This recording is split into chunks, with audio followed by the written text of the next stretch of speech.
Good morning all of you. Good morning सभी लोगों का एससीआई कृषि संस्थान चैनल पे सभी लोगों का स्वागत है। और आज स्वतंत्रता दिवस है, 15 अगस्त है। सभी लोगों को हार्दिक हार्दिक शुभकामनाएं। देखिए हमने पिछले संडे एक टेस्ट लिया था केमिस्ट्री का, जिसमें एटॉमिक स्ट्रक्चर टॉपिक का टेस्ट था। तो आज हम उसी का डिस्कशन करने आए हैं, ठीक है ना। तो आज हम डिस्कशन करेंगे 40 क्वेश्चनों का, केमिस्ट्री के बेहतरीन इंपोर्टेंट क्वेश्चंस का। ओके, चलिए सर। देखिए अपन आते हैं पहले फर्स्ट क्वेश्चन पे। पहला क्वेश्चन आपके सामने है, परमाणु का नाभिक बना होता है। देखिए the nucleus of the atom consist of. तो भाई बताइए परमाणु का नाभिक किससे बना होता है। क्या आंसर होना चाहिए आप लोगों का, बताइए जल्दी से। तो देखेंगे आप लोग जानते हैं कि कोई भी परमाणु किसी भी एटम के अंदर न्यूक्लियस होता है। ये न्यूक्लियस है। न्यूक्लियस मतलब नाभिक। और नाभिक के अंदर हमेशा प्रोटॉन और न्यूट्रॉन पाए जाते हैं, प्रोटॉन और न्यूट्रॉन। और बाकी ऑर्बिट में कक्षाओं में कौन चक्कर लगाता है, इलेक्ट्रॉन। तो आंसर क्या होना चाहिए, नाभिक के अंदर प्रोटॉन और न्यूट्रॉन दोनों ही होते हैं। आंसर है ए। क्लियर है भाई। तो प्रोटॉन का नाभिक बना होता है, परमाणु का नाभिक बना होता है प्रोटॉन और न्यूट्रॉन से। क्लियर है, याद रखें। और एक और बात ध्यान रखें, किसी भी एटम का संपूर्ण पूरा का पूरा मास, पूरा का पूरा द्रव्यमान उसके नाभिक के अंदर ही होता है, क्योंकि नाभिक के अंदर प्रोटॉन और न्यूट्रॉन होते हैं। ठीक है ना। और न्यूट्रॉन सबसे भारी कण होता है, तो न्यूट्रॉन है तो उसके नाभिक में ही पाया जाएगा। क्लियर है। इलेक्ट्रॉन तो हमेशा चक्कर लगाते हैं, और इलेक्ट्रॉन सबसे हल्का कण भी है, ठीक है, जिसको उसका वेट, उसका मास नेग्लिजिबल मान के चलते हैं। ठीक है। तो याद रखना एक और बात, कि परमाणु भार या परमाणु द्रव्यमान भी प्रोटॉन और न्यूट्रॉन से मिलकर बना होता है। क्लियर है, याद रखो। चलिए अगले क्वेश्चन पर आते हैं। Next question, question number second. देखिए नाभिक का आकार होता है, नाभिक का आकार लिखा हुआ है 10 की घात माइनस 12 मीटर, 10 की घात माइनस 15 मीटर, 10 की घात माइनस 8 मीटर, और 10 की घात माइनस 10 मीटर। तो आपको बता दिया जाए नाभिक है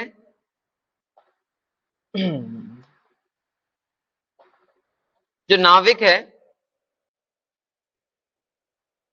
ये बीच में होता है न्यूक्लियस, नाभिक। और इसका जो साइज होता है, इसका जो साइज है वो हमेशा याद रखना है 10 टू की पावर माइनस 15 मीटर होता है। 10 टू की पावर माइनस 15 मीटर, जो कि सेंटीमीटर में 10 टू की पावर माइनस 13 सेंटीमीटर में भी होता है। पर आपसे मीटर में पूछा है तो आंसर 10 टू की पावर माइनस 15, जिसको हम एक फर्मी भी कहते हैं, एक फर्मी। तो याद रखिए न्यूक्लियस का साइज जो है वो 10 की घात माइनस 15 मीटर 1 फर्मी के इक्वल होता है। क्लियर है। तो आंसर कौन सा होगा भाई, आंसर है C4 चेन्नई। क्लियर है, 10 टू की पावर माइनस 15 मीटर। चलिए भाई नेक्स्ट क्वेश्चन पर आते हैं। Next question, question number third. निम्न में से किसके द्वारा उदासीन परमाणु से धनात्मक आयन बनते हैं। Positive ions are form from the neutral atom by the. तो मतलब पॉजिटिव आयंस कैसे क्रिएट होते हैं किसी भी एटम में से।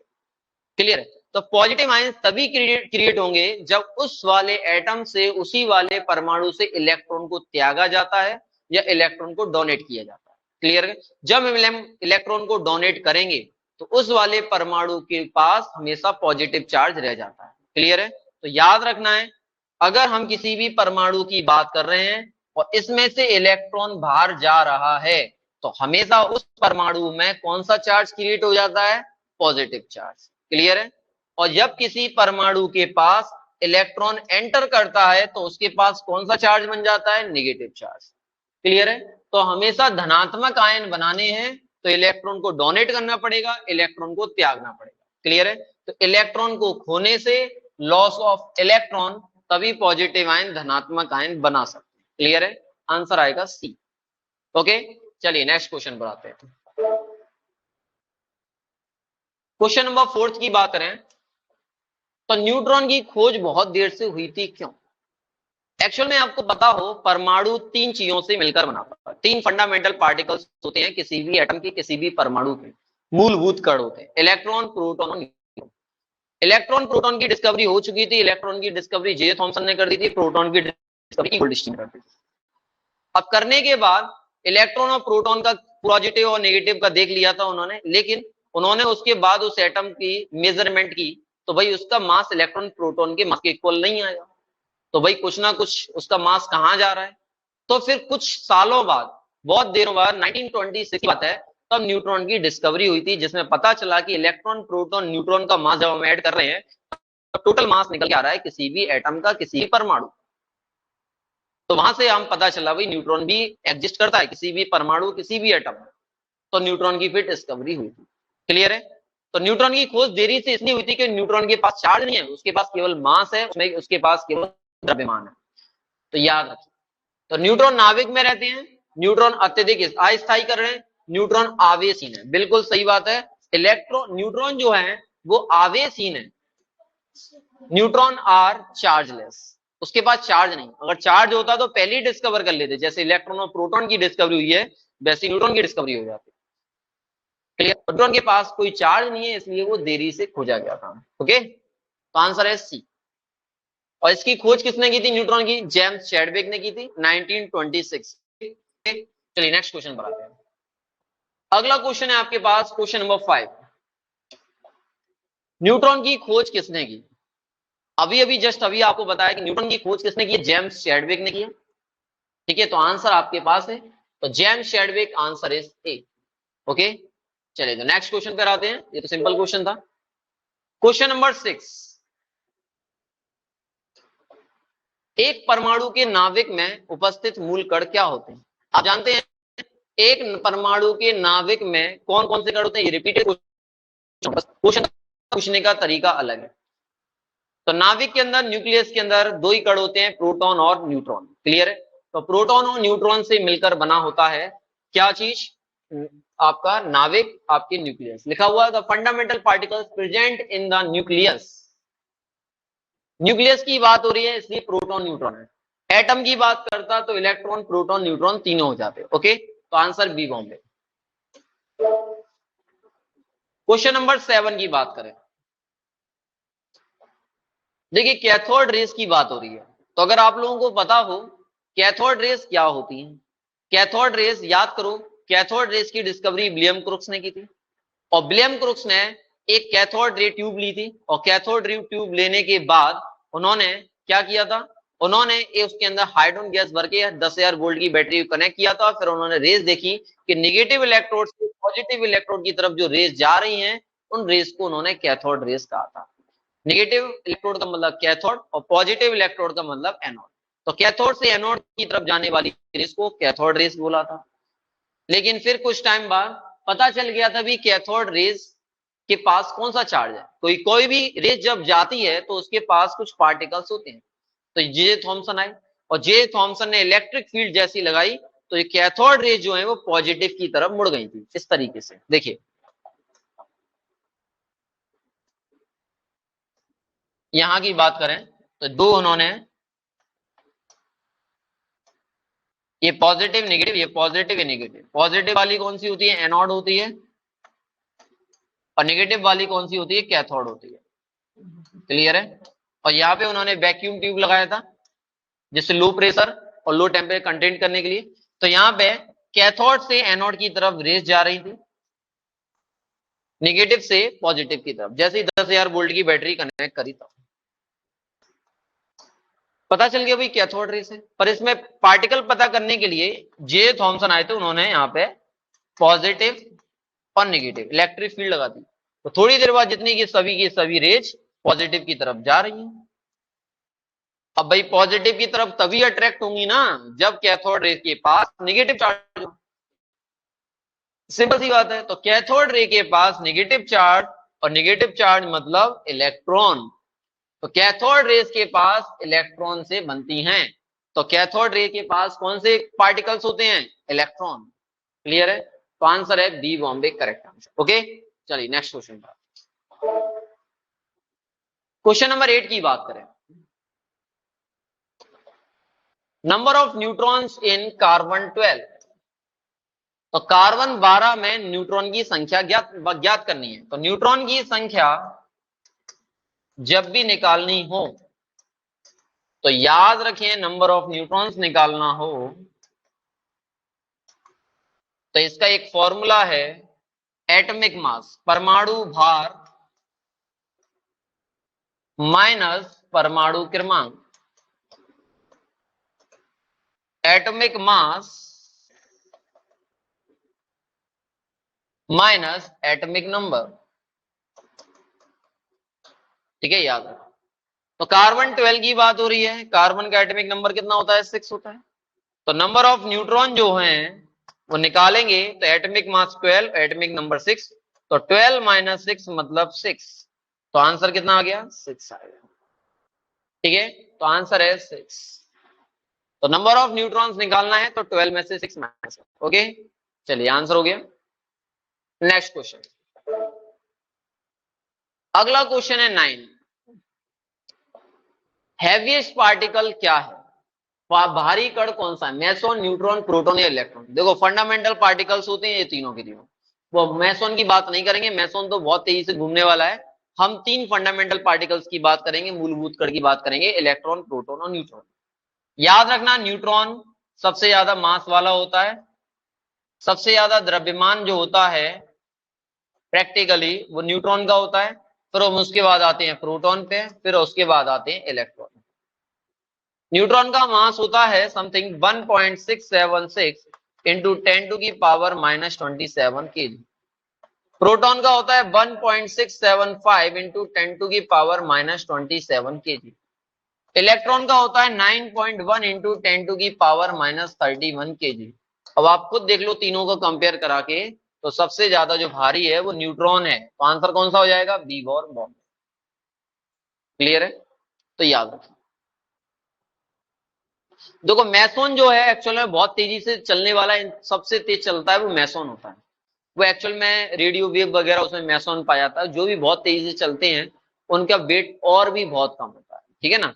तो आप लोग ध्यान रखेंगे, मेसोन की बात नहीं करेंगे, हम 3 चीजों की बात करेंगे। तो इन तीनों में सबसे हैवीएस्ट पार्टिकल कौन सा होगा? न्यूट्रॉन का होगा। ओके, चलिए क्वेश्चन नंबर 10 की बात करें। चलिए भाई, हीलियम नाभिक में होते हैं, आप जानते हैं हीलियम नाभिक की बात करें तो हीलियम के पास हीलियम का परमाणु क्रमांक 2 और परमाणु भार 4 होता है। क्लियर है? एटॉमिक नंबर 2 है और एटॉमिक वेट 4 है। तो अगर हम इसमें इलेक्ट्रॉन निकालें तो जितना परमाणु क्रमांक होगा, एटॉमिक नंबर होगा, परमाणु क्रमांक होगा, उतने ही होंगे। तो आंसर कितना आएगा? 2 ही आएगा। प्रोटॉन की बात करें तो इलेक्ट्रॉन और प्रोटॉन तो हमेशा बराबर होते हैं, अच्छे से जानते हैं। न्यूट्रॉन की बात करें तो घटा दो, अभी हमने देखा था 4 - 2 कितना हो जाता है? 2 हो जाता है। ठीक है, तो 2 न्यूट्रॉन 2 प्रोटॉन, 4 तो हो नहीं सकते, गलत, 4 गलत, जे भी गलत। तो आंसर कौन सा हो जाएगा? सी, 2 न्यूट्रॉन और 2 प्रोटॉन। तो आंसर है 2 न्यूट्रॉन और 2 प्रोटॉन। ठीक है ना? याद रखो। तो आंसर है C4 चैनल। अगला क्वेश्चन, क्वेश्चन नंबर 11 की बात करिए। कैथोड किरणें बनी होती हैं, अभी हमने जस्ट देखा था, थोड़ी देर पहले मैंने आपको समझाया भी था। कैथोड किरणें हमेशा नेगेटिव चार्ज पार्टिकल से बनती हैं, इलेक्ट्रॉन से बनती है। ठीक है, तो याद रखो, ऋणावेशित कणों के द्वारा बनती हैं, नेगेटिव चार्ज पार्टिकल के द्वारा बनती है। ठीक है ना? थोड़ा सा क्वेश्चन बस थोड़ा सा घुमाया हुआ क्वेश्चन है, सेम क्वेश्चन पहले जैसे ही था, कैथोड रेस। ठीक है, चलिए आंसर बी हो गया। क्वेश्चन नंबर 12 की बात करें, एनोड किरणों की खोज किसने की? देखो भाई, कैथोड के बाद एनोड किरणों की खोज हुई थी और एनोड किरण वाला एक्सपेरिमेंट कर रहे थे ई गोल्डस्टीन। प्रोटॉन की खोज भी, प्रोटॉन की डिस्कवरी, इलेक्ट और एनोड की डिस्कवरी, ये दोनों की दोनों डिस्कवरी ई गोल्डस्टीन ने की थी। इसको हमें याद ही रखना पड़ेगा। ठीक है, तो याद रखो, ई गोल्डस्टीन ने की थी, गोल्डस्टीन। ठीक है, चलिए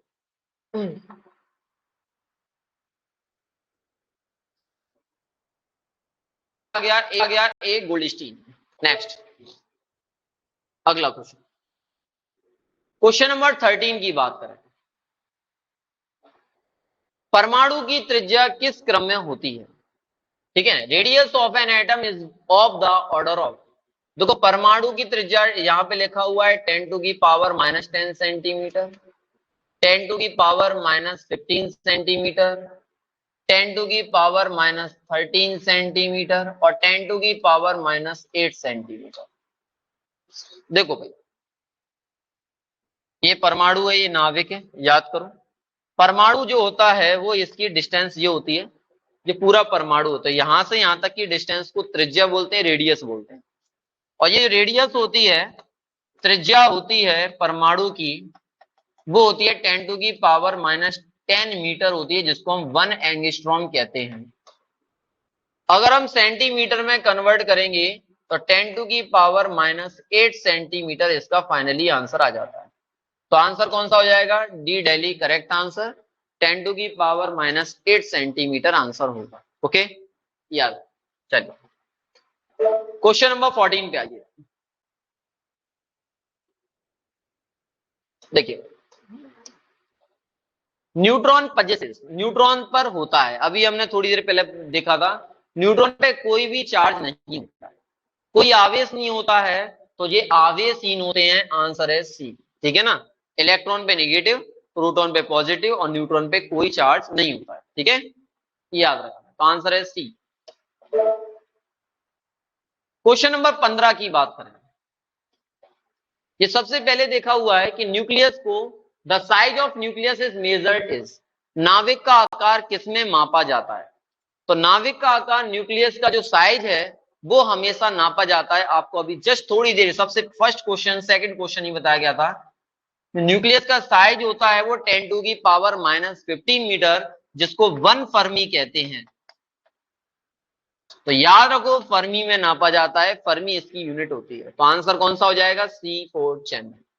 ठीक है, याद रखना, न्यूक्लियस 16 नंबर पे है। क्वेश्चन नंबर 16, प्रोटॉन की खोज किसने की? भाई सिंपल, प्रोटॉन की खोज किसने की थी? ई गोल्डस्टीन ने। बार बार हम वही चीज रिपीट हो रहे हैं, कर रहे हैं। तो प्रोटॉन की खोज किसने की है? ई गोल्डस्टीन ने। न्यूट्रॉन की खोज जेम्स चैडविक, इलेक्ट्रॉन की खोज जे थॉमसन। तो आंसर कौन सा होगा? C4 chamber. ओके, बहुत ही सिंपल क्वेश्चन दिए हैं, ये फर्स्ट टेस्ट था, और फर्स्ट टेस्ट में थोड़ा सा मोटिवेट करने के लिए ऑफलाइन में बच्चों के लिए एक सिंपल टेस्ट ऑर्गेनाइज किया था। ठीक है ना, तो इस टेस्ट में मैक्सिमम लोगों के 40 आउट ऑफ 40 भी आए हैं, बहुत लोगों के 40 आउट ऑफ 35 से नीचे तो कोई बच्चे ही नहीं था। ठीक है ना, तो बहुत ही सिंपल टेस्ट लिया गया है, जिससे आप लोगों का थोड़ा सा कॉन्फिडेंस बढ़े केमिस्ट्री में, और फिर आगे के चैप्टर भी आपको अच्छे लगने लग जाए और थोड़ा इंटरेस्ट बना रहे। ठीक है ना, तो ये एक सिंपल टेस्ट ऑर्गेनाइज किया गया। तो आप लोग देखिए किस टाइप के क्वेश्चंस हैं, आप लोगों पे भी बन रहे होंगे, सभी लोगों पे क्वेश्चंस, कोई बहुत ज्यादा टिपिकल क्वेश्चन तो है ही नहीं है। ठीक है ना, प्रोटॉन की खोज किसके द्वारा की गई? तो आपने अभी देख लिया जस्ट, किसने की थी? ई गोल्डस्टीन ने। ओके, चलिए क्वेश्चन नंबर 17 की बात करें, प्रोटॉन तथा इलेक्ट्रॉन के द्रव्यमान का अनुपात है। तो भाई प्रोटॉन और इलेक्ट्रॉन के द्रव्यमान के अनुपात की बात हो रही है। तो देखो, ये क्वेश्चन तो हम क्लास में बहुत अच्छे तरीके से लिखे हुए हैं, वैसे हम लोग देखेंगे प्रोटॉन का जो और इलेक्ट्रॉन का। प्रोटॉन होता है 1.675 इंटू 10 टू की पावर -27, और ये होता है 9.1 इंटू 10 टू की पावर -31। ओके, जब हम इसका इसमें डिवाइड देंगे तो याद रखना, ये समथिंग इस टाइप का आएगा, 1.83 इंटू जाएगा तो -27, और यहां पे आएगा इस टाइप से रहेगा -37। 1 सेकेंड,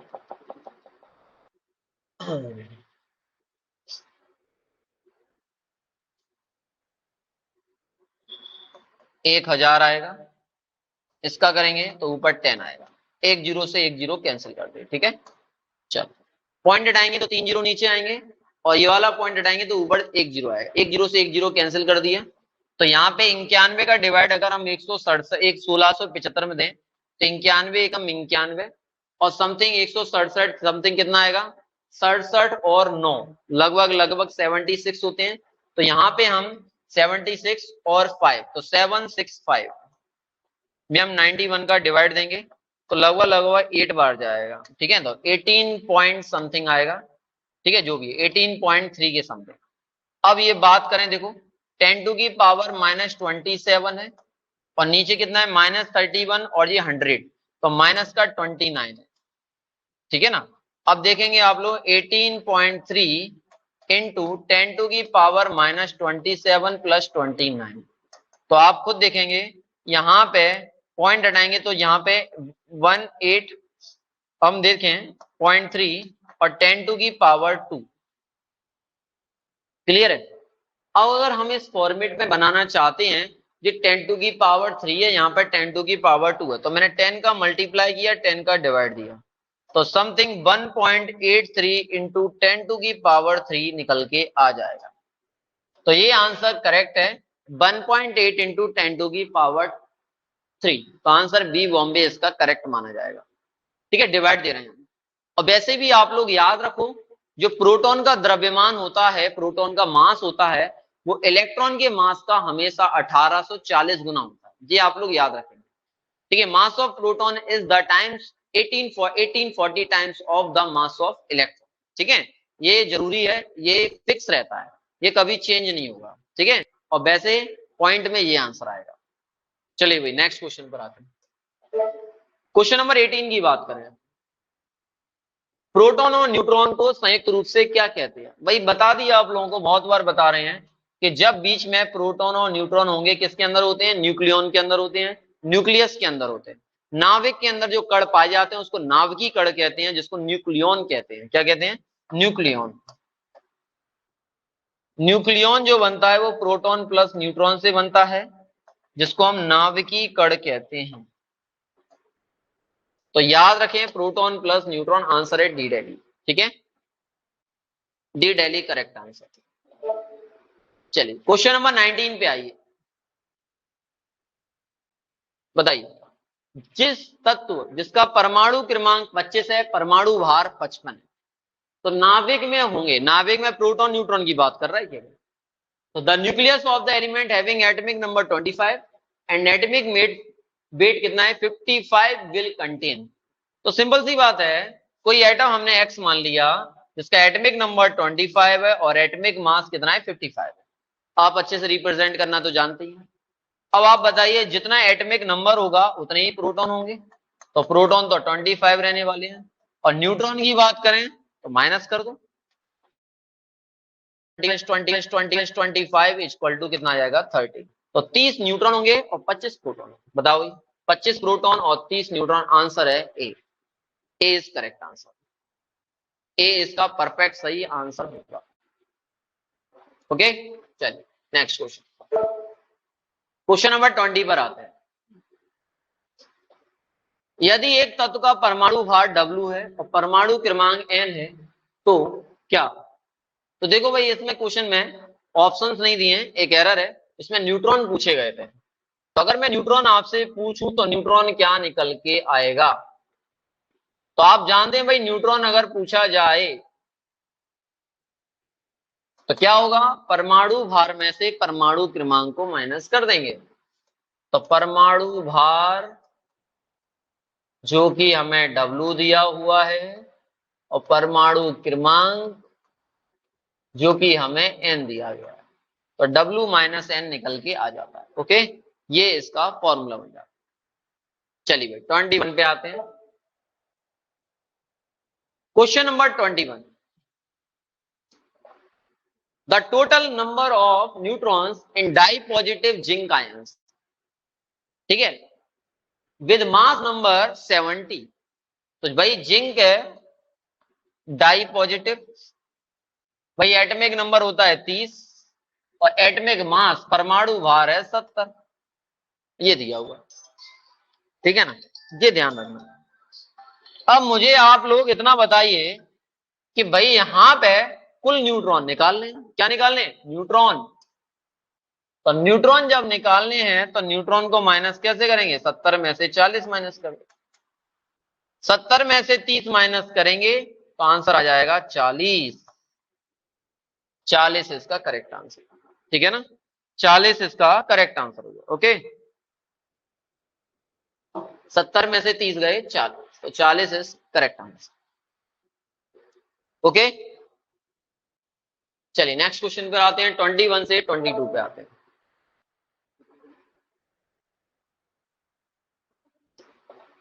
परमाणु का द्रव्यमान मुख्यतः बना होता है, सबसे पहले यही बताया कि कोई भी परमाणु का द्रव्यमान होता है वो उसके नाभिक के अंदर होता है, न्यूक्लियस के अंदर होता है।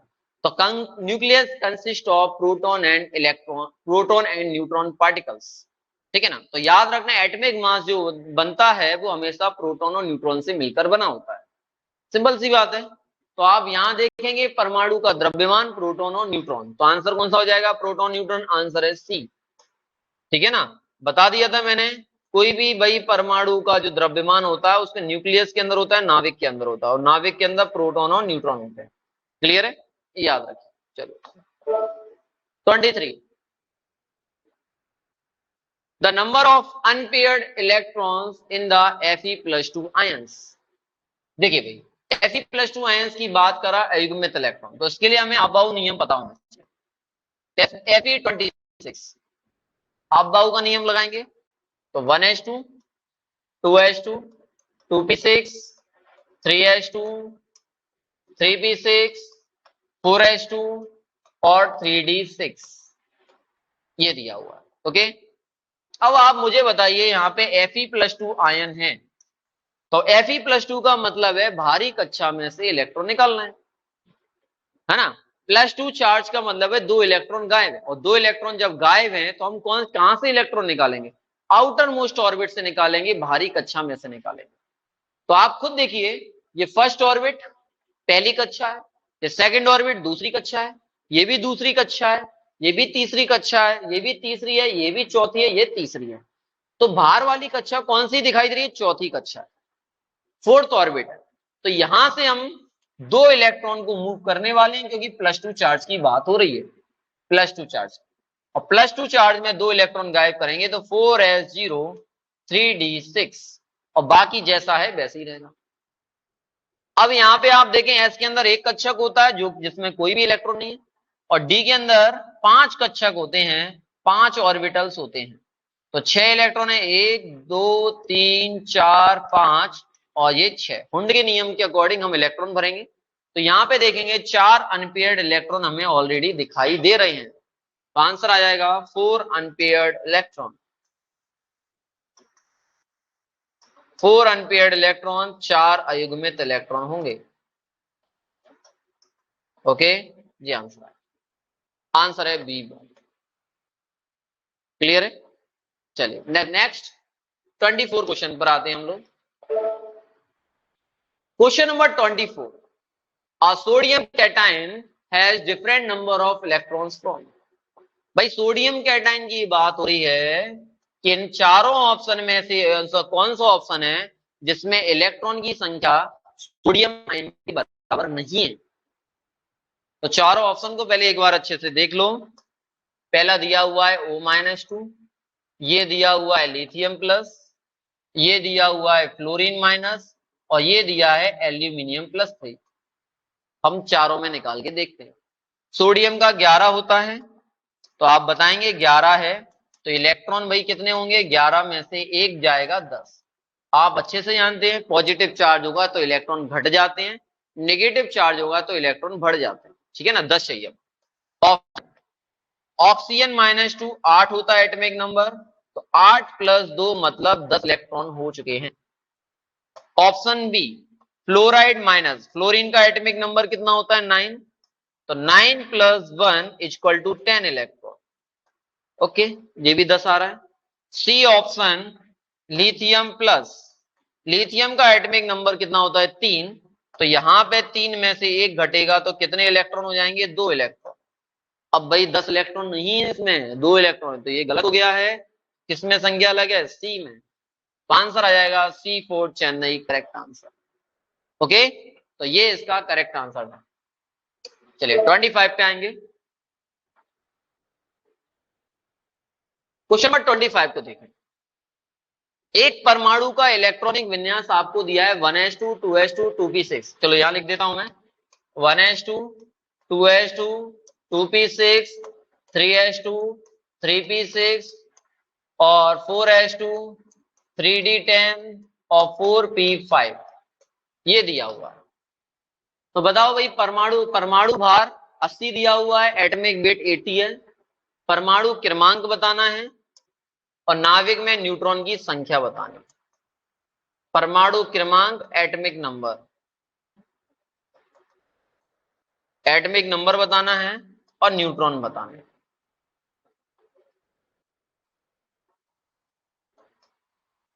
तो दोनों भाई कैसे निकालेंगे देखें। परमाणु क्रमांक चेक करो, पहले तो हम इलेक्ट्रॉन चेक करेंगे तभी निकाल पाएंगे। 2 2 4 6 10 2 12 6 18 2 20 और 10 30 और 5 35, तो 35 इलेक्ट्रॉन, तो 35 ही परमाणु क्रमांक। तो भाई परमाणु क्रमांक तो 35 होने वाला है, 35 आपका एटॉमिक नंबर आ चुका है। न्यूट्रॉन की बात करें तो परमाणु भार में से परमाणु क्रमांक को माइनस करेंगे, एटॉमिक वेट में से एटॉमिक नंबर को माइनस। हमारे पास कितना दिया हुआ, 80 दिया हुआ है, लिखा हुआ भी है 80। तो 80 में से 35 अगर हम माइनस करें तो आंसर आ जाएगा 45। तो 35 एंड 45 आंसर कौन सा हो जाएगा, ए इसका परफेक्ट सही आंसर होगा। ठीक है, आंसर इज ए। चलिए क्वेश्चन नंबर 26 पर आते हैं। क्वेश्चन नंबर 26 क्या कहता है, 20 कैल्शियम 40, 20 कैल्शियम 40 नाभिक में, बताओ 20 कैल्शियम 40 में नाभिक में कितने प्रोटॉन है और कितने इलेक्ट्रॉन है, कितने न्यूट्रॉन। तो हम देखो खुद देख लेते हैं, कितना परमाणु क्रमांक है 20, तो प्रोटॉन भी होगा 20, कितना परमाणु क्रमांक है 20, तो इलेक्ट्रॉन भी 20 और न्यूट्रॉन माइनस कर दो, तो 40 में से 20 गए 20, सब 20 20 है। तो भाई कौन सा ऑप्शन मैच होने वाला है, 40 20 गलत, 20 40 गलत, 20 20 और 20 40, तो आंसर कौन सा हो गया 80। 20 प्रोटॉन और 20 न्यूट्रॉन।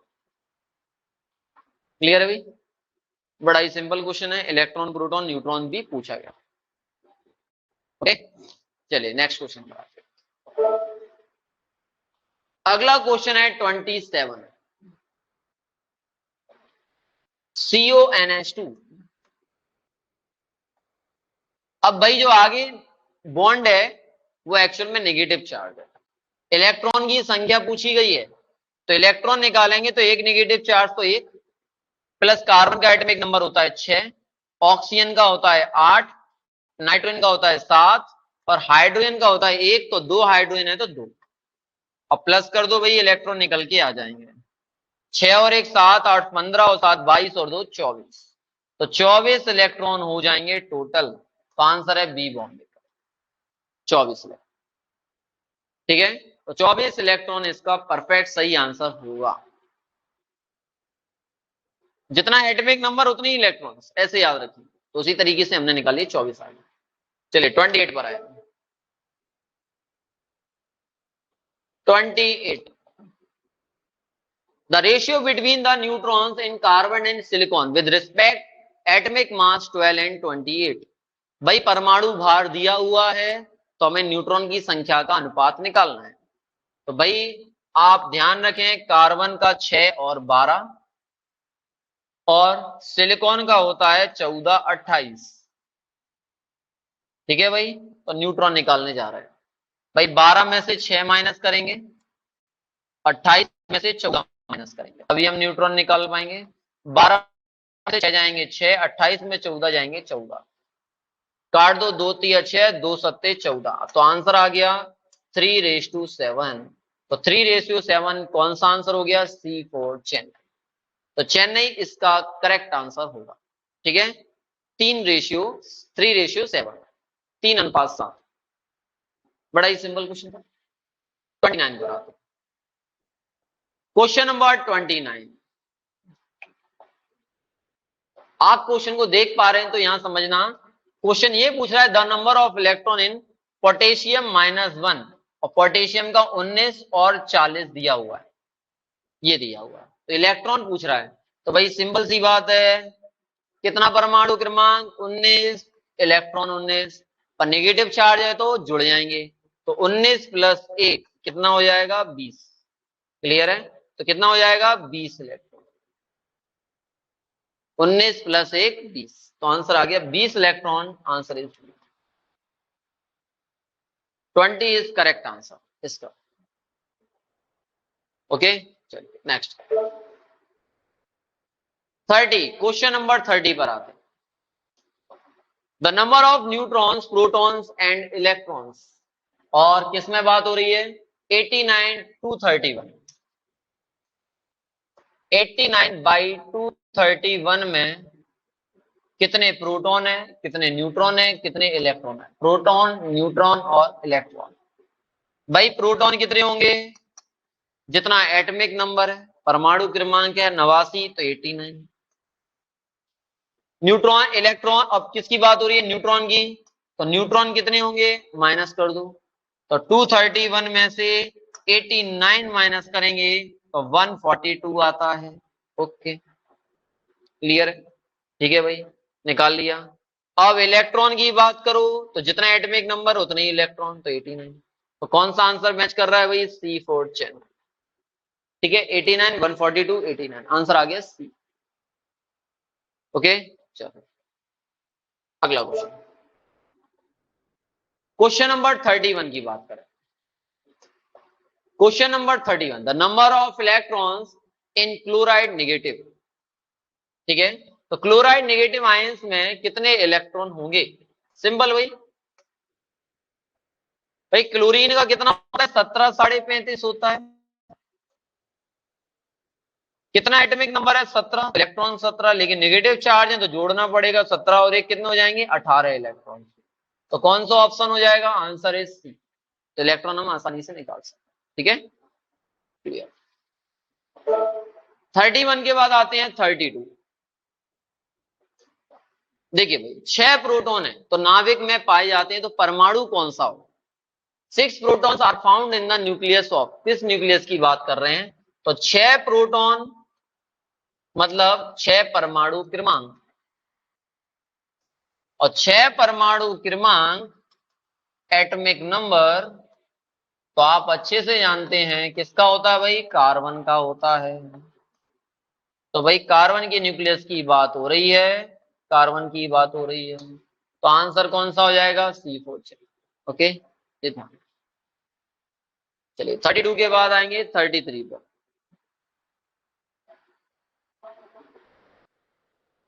रदरफोर्ड के कणों के प्रकीर्णन प्रयोग ने प्रथम बार दर्शाया कि परमाणु में क्या होता है।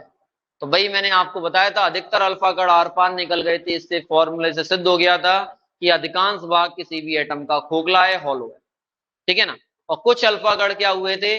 टकराने के बाद क्या हुआ था? अपनी अपनी कुछ दिशाओं, कुछ कोणों पर विक्षेपित हो गए, डिफ्लेक्ट हो गए थे। इससे पता चला कि परमाणु के बीच में सेंटर पार्ट में, किसी भी एटम के सेंटर पार्ट में कुछ ना कुछ सॉलिड पार्ट है। उस सॉलिड पार्ट को उन्होंने न्यूक्लियस कहा था। क्या बोला था? न्यूक्लियस। अल्फा प्रकीर्णन की प्रयोग से हमें अल्फा स्कैटरिंग एक्सपेरिमेंट से हमें न्यूक्लियस की डिस्कवरी हुई थी, नाभिक हुई थी। तो आंसर कौन सा हो जाएगा? सी, याद रखना। ठीक है, रदरफोर्ड से नाभिक खोज, रदरफोर्ड ने किसकी खोज करी थी? नाभिक की, न्यूक्लियस की खोज करी थी। यही वाला पॉइंट। चलिए 34 के बाद आएंगे 35, 34 पर, 33 के बाद 34 पर आएंगे। अब इसी का बताइए, रदरफोर्ड का अल्फा प्रकीर्णन प्रयोग किसके साइज से संबंधित है? भाई किसकी खोज करी थी? नाभिक की खोज करी थी, न्यूक्लियस की खोज करी थी। तो भाई न्यूक्लियस की खोज करी थी तो न्यूक्लियस का ही साइज बताएगा, ऑब्वियसली सही बात है। तो नाभिक की बात करेगा यहाँ पे, आंसर आएगा E।